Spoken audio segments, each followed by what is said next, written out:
રાજ્યમાં અનેક સરકારી શાળાઓ જર્જરિત હાલતમાં છે।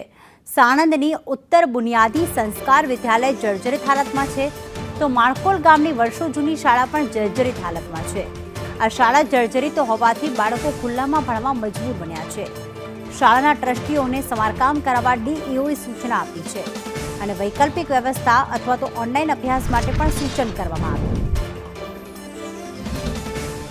આ સ્કૂલની અંદર જો અમારા 2-3 ગામની અંદર આ એક જ સ્કૂલ આવેલી છે અને જેની હાલત જર્જર થઈ ગયેલી છે। એની અંદર ગામના બાળકો આજુબાજુના ગ્રામ્ય વિસ્તારના વિદ્યાર્થીઓ ભણે છે। હવે રાજસ્થાનનો એક વિડીયો એવો આવ્યો, એ પછી અમે નિર્ણય કર્યો કે આ સ્કૂલની અંદર પણ આવો બનાવ ના બને, એટલા માટે અમે જાણ કરી સ્કૂલના ટ્રસ્ટીને, શિક્ષકને, આચાર્યને કે આ સ્કૂલની અંદર કોઈ બાળકને બેસાડવું નહીં।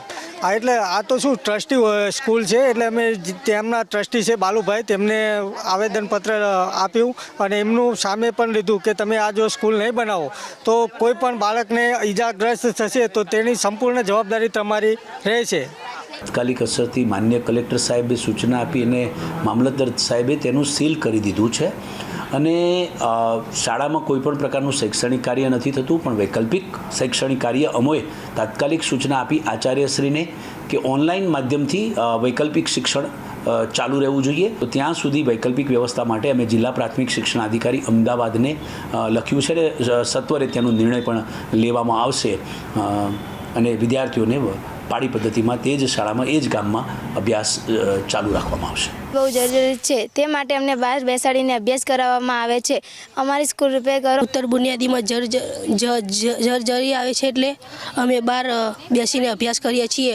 રૂમમાં બેસવાની બીક લાગે એવું હોય ને સાયન્સ લેબમાં બધું બતાવે એવું નહીં હતા, અહીંયા અંદર બે એવું નહીં બીક લાગે એવું હોય અને સાયન્સ લેબના કોમ્પ્યુટર રૂમ નહીં, આ 3 કિલોમીટર દૂરથી આવી એ બધું પડે એવું હોય અને હરાય અને એવું બહાર આવીએ।